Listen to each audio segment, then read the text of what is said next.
अच्छे से चमका, कुड़ी दी फरमाइश है, मुंडा गोरा होवे। और चौधरी साहब तुसी टेंशन ही ना लवो।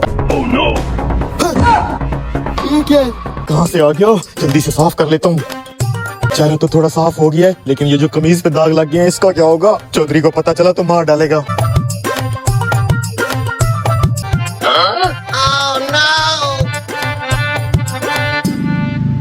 क्या बात है, मुझे परेशान लग रहा है। अरे नहीं नहीं नहीं चौधरी साहब, मैं परेशान तो नहीं हूँ।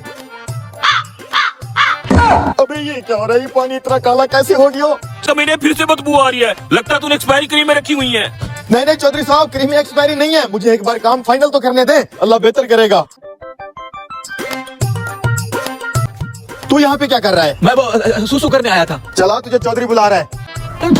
ये तो पहले से भी काला हो गया। क्या हो गया? मेरा मतलब है चौधरी साहब बहुत अच्छे से काम कर रहे हैं। चल बे अच्छे से फिसल कर, तुझे पता ना चौधरी साहब की दूसरी शादी है। अच्छा सा फिसल कर। अच्छा अच्छा ठीक है, कर रहा हूँ।